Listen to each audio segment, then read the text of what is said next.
Hello and welcome to episode 8 of my Kerbal Space Program NASA Series Reboot. We are finally landing on the moon with the Kerpollo 11 Jalopy heading towards Periaps.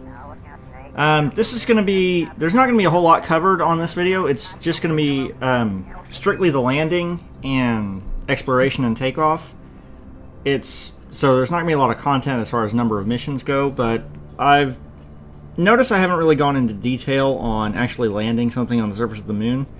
And for anybody who's just a little not totally clear on it, I figured I'd make this kind of a more technical video. But also being the first moon landing, we'll try and treat it with the gravitas deserving of such an accomplishment. And right now I'm capturing into stable orbit and trying to fix my orbital inclination. This is really the best time to do it, is on your way in. It takes a little more delta V to fix orbital inclination for an equatorial orbit once you've captured. And so you'll see I'm firing not entirely on the retrograde marker. I still don't get the inclination perfect, but it's a lot better than it was. It's not too big of a deal. I'm just aiming for an equatorial landing site. You can get back to Kerbin from any inclination that you so desire.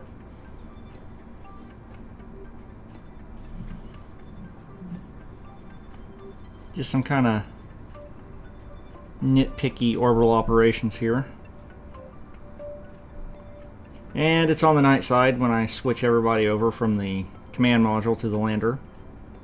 And that's one of the issues I have with this lander pod. If you'll look at it by volume, I'm fairly certain you should be able to fit 4 Kerbals in there, as opposed to just 2. And it's not the capacity that I'm worried that concerns me so much as the size. I really think that lander can could be a little bit smaller. It'd make my lander designs a lot easier to work with as far as fitting them inside the pedal fairing of the KW rocket. But that's a mod issue, so it's not really something to worry about that any of the devs should be worrying about. And because crossfeed enabler, during testing I found there's a nasty habit of the lander tanks to get drained by the main engines of the first stage with crossfeed enabler, so I ended up having to go into the in the VAB. I went and disabled a lot of the fuel tanks and oxidizer tanks, so I've got to bring those back online so I can actually get the lander operational again. And these are all for the ascent stage. I just figured I might as well get them done now. Otherwise, if I try to launch to make that orbital rendezvous, it's gonna get kind of messy real fast.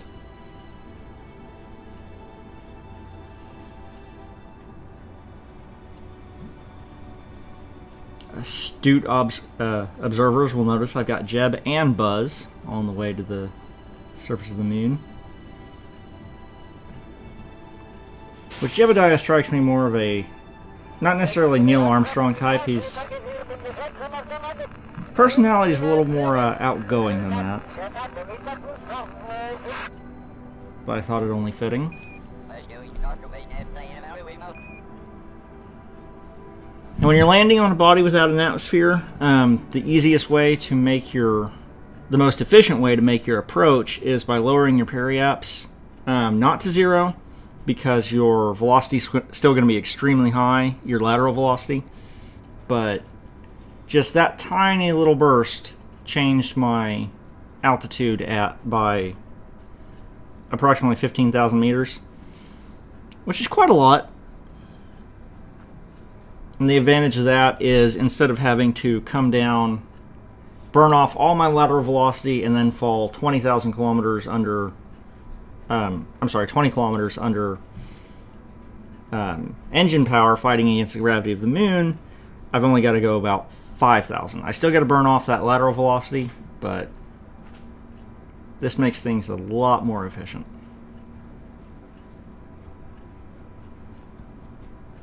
Take a nice peek at Kerbin before it disappears over the horizon.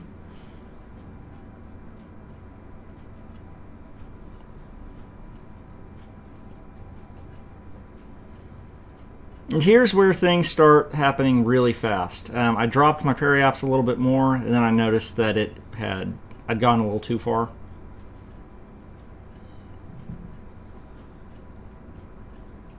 So this is not entirely efficient. In fact, it's pretty wasteful, but I've got an overabundance of delta V in that descent stage, so I can kind of give it a little gas and raise that periaps a little bit. Because I'm coming into the crater, I was concerned that I'd be clipping the rim. Extend the landing struts so I don't forget.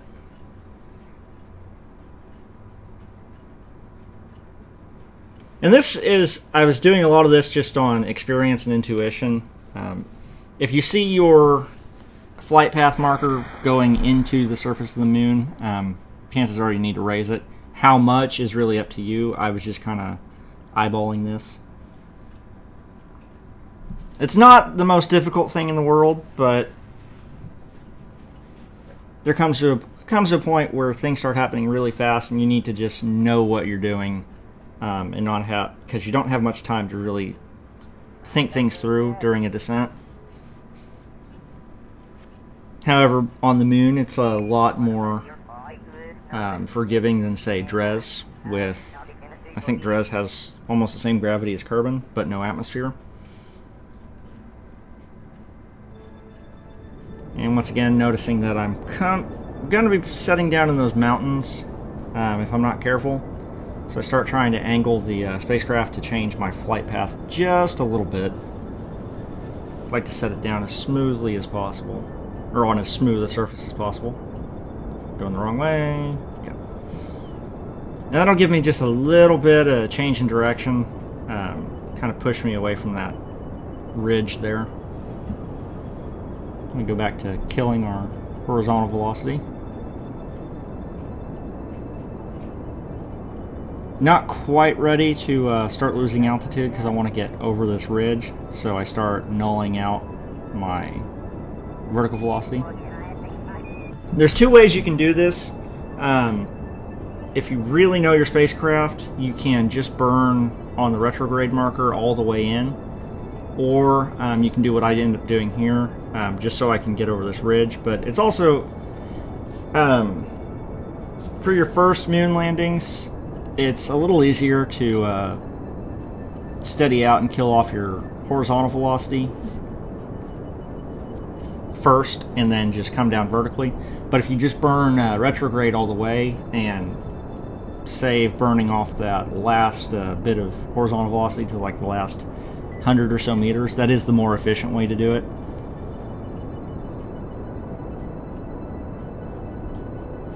And here it is that I noticed, once again, the anomalies are popping up on the map. Thankfully, this map's really distorted, so it's not a whole lot of help. I'm just getting really frustrated that I like to use the maps. They're useful instruments to have, but they all tend to show where the anomalies are, and that's a little bit frustrating for me. Because I had the option, I could cut this section out, but I want to show the whole IVA landing. I do almost the entire landing in the IVA view.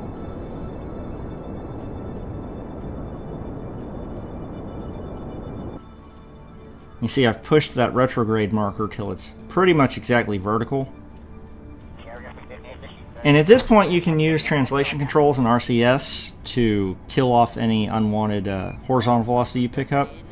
I tend to manage it just with the engine, because once again you can see I've just barely, maybe tapped into a third of that tank, and I'm on my final landing approach.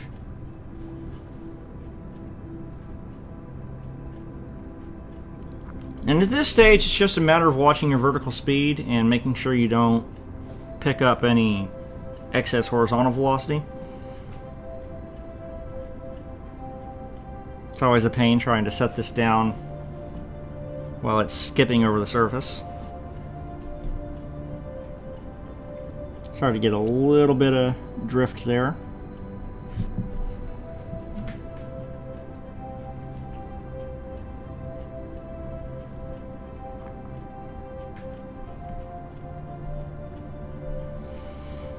actual landing speed is dependent on the impact tolerance of your landing legs. I try to get it down as low as possible so there's no bounce at the end. But 4 meters a second is just about perfect.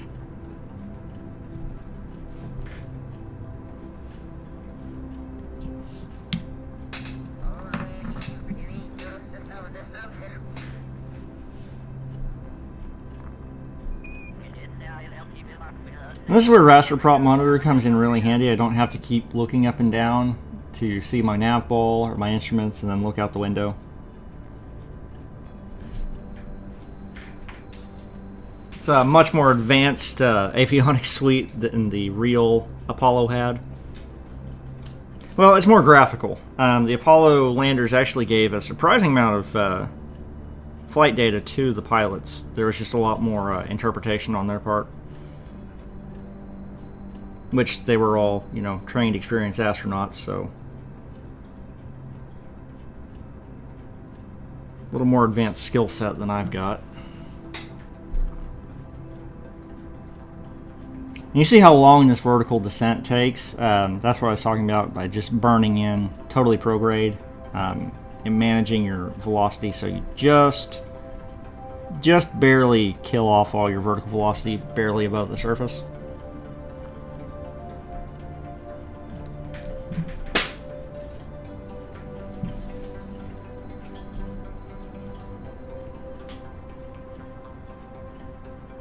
But again, got a bunch of delta V in that descent stage, so it's not anything I'm worried about.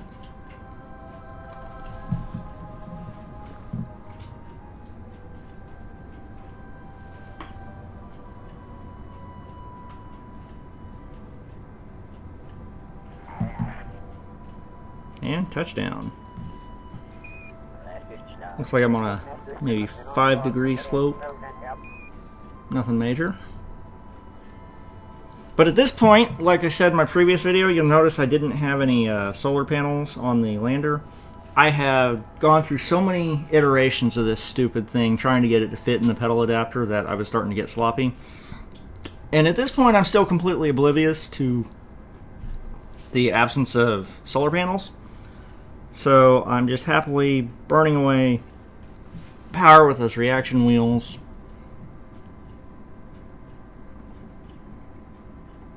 Completely ignorant of potential problems. The only drawback in vanilla KSP, if that's what you're playing, to having no power, electrical charge, is your reaction wheels don't work, so any SAS stabilization has to be done with your RCS jets, and so there's a little more float and movement in a docking maneuver. But since I'm using TAC Live support, when the power goes out, I think I have maybe 2 hours before the crew dies.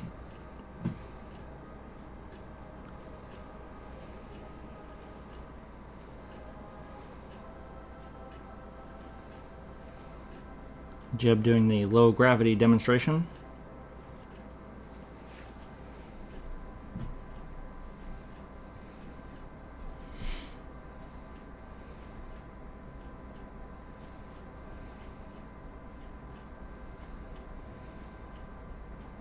It's a pretty tall lander, and again, I was talking about scale. It's actually much smaller than proportional-wise than the lunar lander was. If you ever get to go to the Smithsonian and see the lunar lander mock-up out there, it's pretty sizable piece of hardware.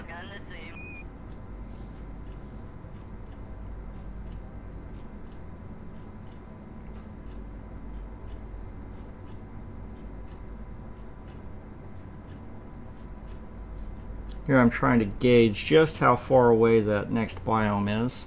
See if I can jetpack over there.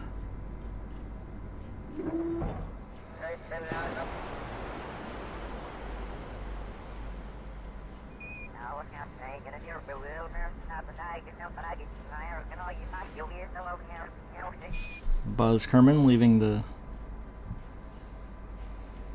lander and doing the surface sample.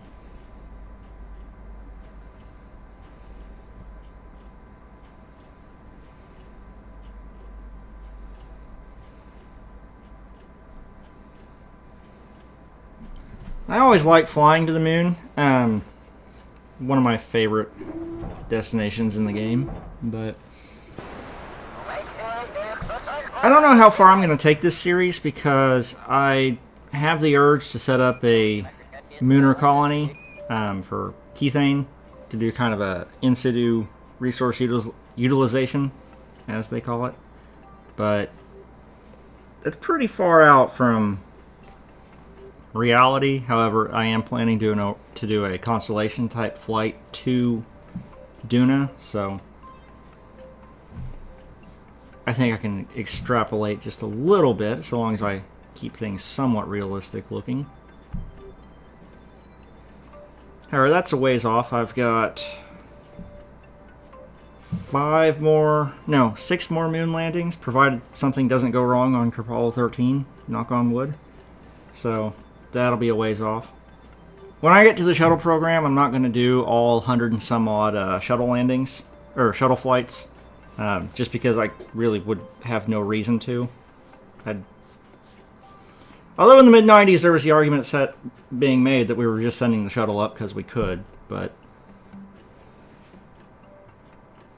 I love flying shuttles, I love launching shuttles, but landing them can get a bit tedious, so I think, 100 some odd missions is, gonna be pushing it for my tolerance there. However, after today, I am planning on moving the desktop back up to the office where I have my HOTAS and rudder pedal set up. So, flying and landing the space shuttle is going to be a lot smoother and easier for me once I get all that stuff set back up again. And that's the Universal Storage, or D-Magic Orbital Science Universal Storage Science Junior and Mystery Goo pods. Really useful in making a compact lander, because trying to fit this regular Science Junior into one of these types of landers is really a trick. A trick I've never been able to pull off. You can get the Mystery Goo containers in there easy enough, just stack them on top of the descent stage. And it actually makes it a fair bit more compact. I may ditch the Science Junior, just so I can get a little more compact lander design. Although this one does work pretty well.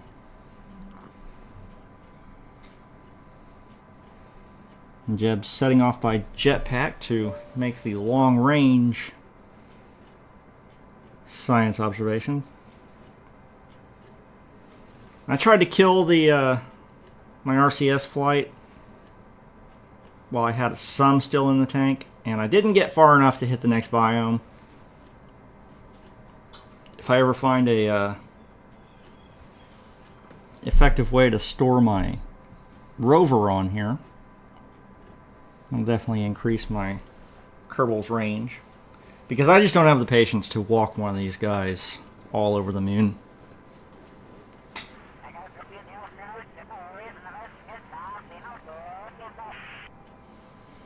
There's KSP's lack of surface friction at work there.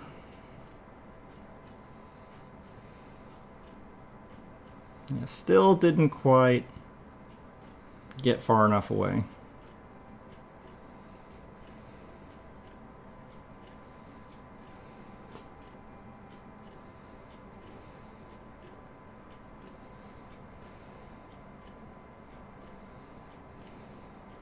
Which if I'd set off directly east, I probably would have hit it. The main thing is trying to conserve fuel, because otherwise you're walking, and I just barely run out right as I get here. This walk was a lot longer when I had to do it. Jeb returns to the lander, and here, since I have the resource screen open, I noticed my electric charge was down and it's not refilling. And it was this precise moment that I figured out my problem with electrical charge. So, ended up having to cut this landing a lot shorter than I was planning on. But thankfully, the CSM was in a convenient location.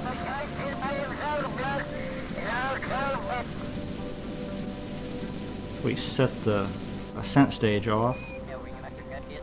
And I had to fiddle around with more fuel tank things and staging to get things off, and got the CSM a lot closer than I was planning on, so I ended up having to burn laterally to get that horizontal velocity to match and catch up to it. And this is all done by feel and experience. Since I fly all my early moon missions Apollo style, I've done this lunar orbit rendezvous too many times to count, and I got that first pass down to about 1.6 kilometers, which even for me, that's pretty good. We're getting close, and when you're close enough, all you got to do is null out your velocity and your relative velocity to your target, and you just magically match everything up. So one of the advantages, what I like about flying lunar orbit rendezvous, is that it's fun. It gives you some more things to do, and it's really not too complicated so long as you get pretty close to your target.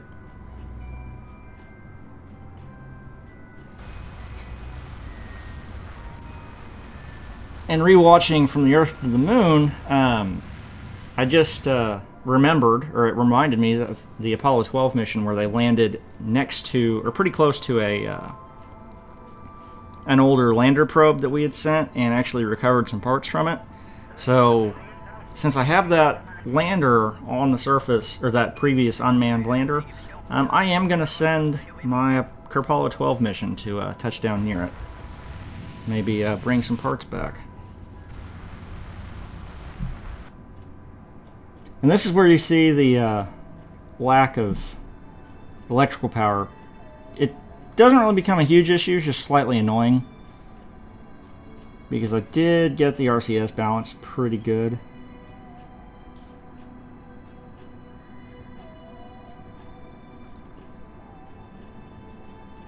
Unfortunately, the CSM is in a slow roll.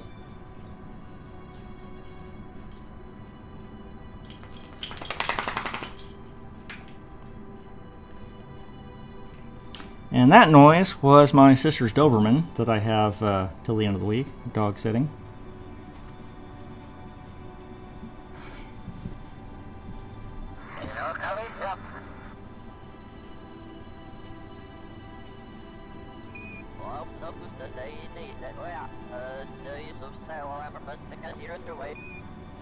So yeah, this video has been a lot later than I wanted it to be, but big things happened over the week just with school. We ended up getting behind, and a math teacher assigned me 4 sections to have done by this Thursday. That, and on Tuesday my PlayStation 4 arrived, along with Destiny. I got the Destiny bundle. Get in for docking. And at this point, to dispose of the ascent stage, I dropped my periaps down to about 2,000 meters, which, because of the surface irregularities on the moon, that's definitely low enough to ensure an impact.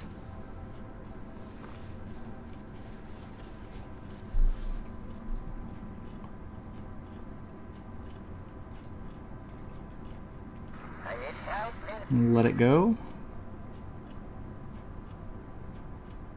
And it ends its life in a blaze of glory.